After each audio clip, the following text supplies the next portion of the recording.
Joining me now from Capitol Hill, we have Kentucky Senator, this is very appropriate, and Republican presidential candidate Rand Paul. Senator, you just heard that news. What's your reaction to this? I know that you've come out in support of Kim Davis, but with this news, what's your take? Well, I think it's absurd to put someone in jail for exercising their religious liberty. If you want to convince people that same-sex marriage is something that's acceptable, I would say try to persuade people. But, if we're going to use the federal government and we're going to get involved in every state, locality, what's going to happen? It's going to harden people's resolve on this issue.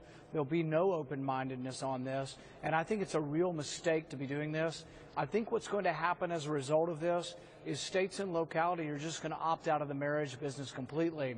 Her heartfelt religious conviction is that this isn't kind of marriage that she approves of. My understanding is that she will file a contract. If two adults have a contract, she'll file it. She just doesn't want to have a signature, her signature on it, showing her approval. I see no reason why they're compromise where we couldn't have a notary of the republic, a notary of the public, certify the contract, and she simply files it. My understanding is she will do that she doesn't want to give her imprimatur to a type of marriage that she objects to.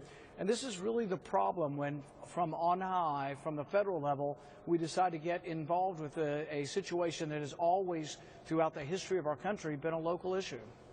What do you think about Carly Fiorina's take on this? She has said, like you, that she respects Ms. Davis's beliefs, her religious beliefs, but she also says she's a government employee and she should be executing the will of the government, and if she doesn't want to do that, then she should get a new job.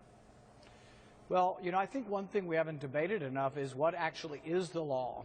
Is the law that every county clerk in Kentucky has to sign a marriage certificate? Is a notary of the public, is that sufficient?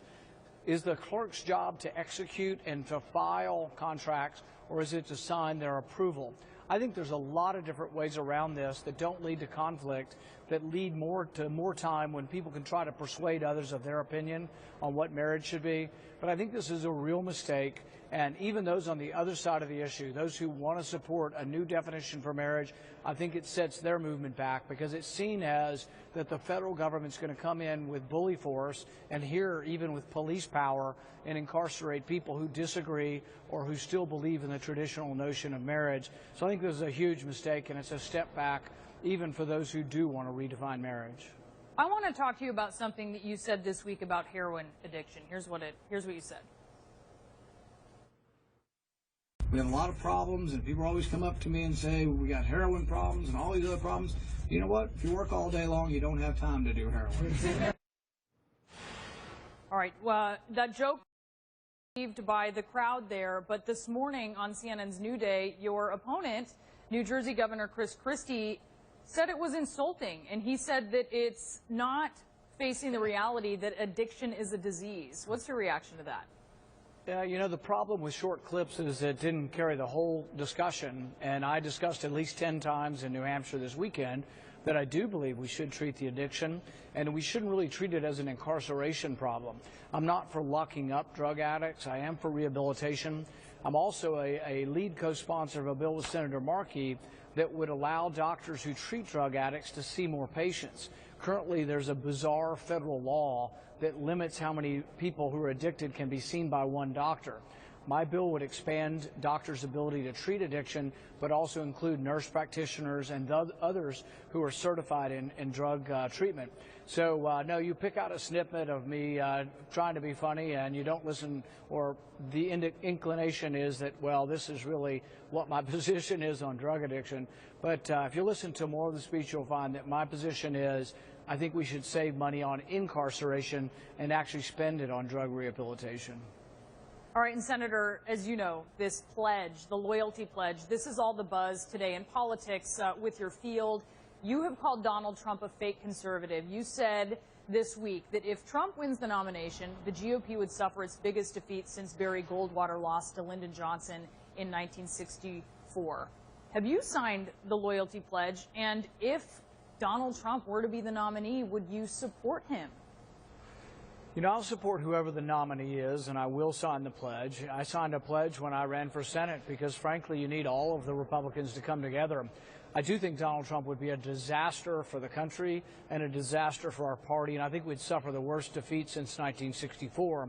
The reason is I don't think you want a nominee that offends whole areas of the public, whole ethnic groups. If you paint with a broad brush and you want to say, well, most Hispanics are drug dealers and they're rapists and murderers, well, that's crazy talk, and that offends a whole segment of our population.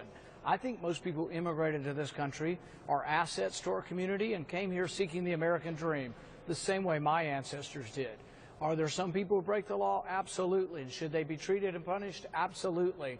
But the thing is I think painting with a broad brush that all immigrants are bad people is a terrible thing to say, and it's going to be a disaster for our party. I also think Trump is a fake conservative because he's not really supported any conservative notions. He's for raising your taxes. He's been for Obamacare, and he's also been for taking private property from small property owners and giving it to him. That's why he pays so much money for politicians, is so he can get them to take people's property through eminent domain, and then he absorbs it into his casino business. So I don't think there's anything conservative about Trump. And I think ultimately when conservatives find out that he's a fake conservative, they're going to reevaluate the race. I want to ask you, Senator, about this migrant crisis in Europe. It's been going on for some time now, hundreds of thousands of people seeking refuge there from Syria, from Iraq. But it seems very much in the consciousness now of Americans because of this just horrible, horrific photo that we've seen of a young boy who died in the process of trying to escape Syria. What do you think about how the United States should be involved in this, and if the U.S. should take in any refugees? You know, I don't think there are any easy answers as far as how we, stop war and stop famine around the world, and so it will probably continue to occur. The one thing I think we should do in the Middle East, though, that could make maybe some of these wars less harmful, is I don't think we should be arming people who hate.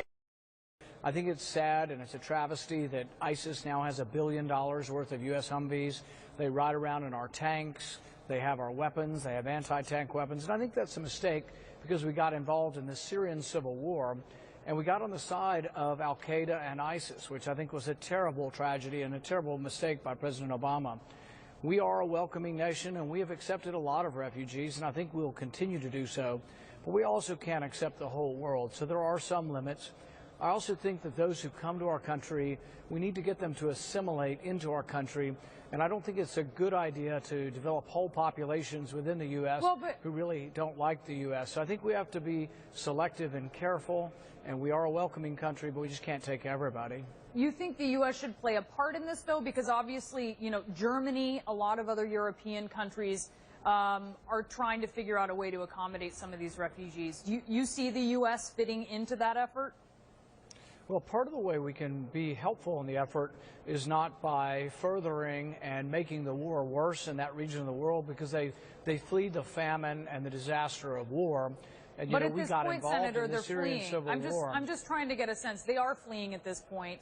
These refugees specifically at this point in time, where we know a lot of them are held up at certain parts of the border in Europe. Should the U.S. play a role in that, or should the U.S. be looking more to Europe to deal with this? Well, the people who live there will obviously have a bigger stake in accepting refugees, but we have been a very generous nation, and we have accepted a lot of refugees. We've already accepted refugees from Syria. We accepted a lot from Somalia. But we've also run into some problems with accepting so many refugees that we take some of the people who could help rebuild the country.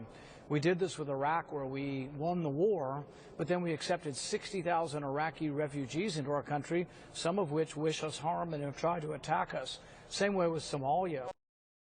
It received so many immigrants and refugees from Somalia that many of them are part of the faction that has actually gone back to Syria to fight against us. So I think we do have to be careful with this, and we should have a warm and welcoming heart, but we also just can't accept the whole world to come here either. All right, Senator Rand Paul, thank you so much for